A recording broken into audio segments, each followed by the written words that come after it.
pas aujourd'hui développer le pays si on est même incapable d'offrir de l'énergie en quantité et en qualité et à des coûts abordables. Et c'est pourquoi nous avons fait une option totalement différente de celle que nous avions trouvée ici. Nous avons besoin, à l'horizon 2050, de produire à peu près 10 000 MW d'énergie. Nous en produisons à peine 1800 aujourd'hui. Ça vous donne un aperçu sur le gap. Et c'est pourquoi, très tôt, nous avons initié les discussions avec nos partenaires dans le cadre de l'exploitation du gaz de la GTA pour pouvoir capter le maximum du gaz à travers un pipeline à construire et alimenter le marché national dans le cadre du gaz tout pour. L'option qu'on a trouvée ici, c'était la liquéfaction presque de tout ce gaz-là et son exportation brute, nous laissant dans une situation de devoir continuer à importer des hydrocarbures pour alimenter nos centrales. Il nous faut travailler à offrir tous ces atouts, mais il nous faut surtout travailler à capter des investissements venant de partout, mais qui impliquent fondamentalement notre secteur privé national, qui ne doit pas être un secteur privé figurant. Et c'est pourquoi nous avons parlé de cette loi sur le patriotisme économique.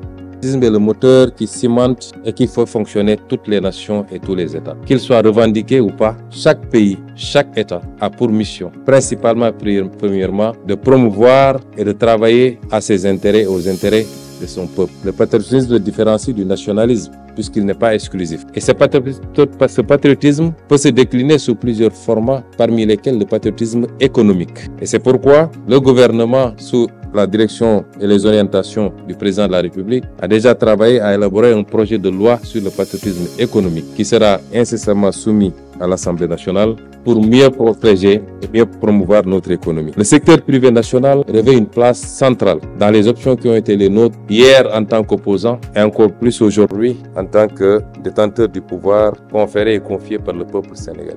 Mais il faut aussi que ce secteur privé se hisse à la hauteur des attentes. Tantôt, Monsieur le Président du CNES l'a dit, l'affairisme d'État s'est terminé dans ce pays. Nous soutiendrons tous les acteurs privés qui veulent travailler sérieusement, honnêtement. Nous combattrons et nous mettrons fin aux pratiques qu'on avait trouvées ici, où une bonne partie de ce secteur privé s'enrichissait à coup de surfacturation, de marchés grassement accordés. Cela c'est fini. Arpentant les palais, créant des accointances avec les pouvoirs publics. Le vrai secteur privé, celui qui sait entreprendre, qui veut entreprendre dans la rigueur et le patriotisme, aura tout le soutien de l'État, tout l'encadrement et toute la protection, qu'il s'appelle petite ou moyenne entreprise ou qu'il s'appelle très grande entreprise.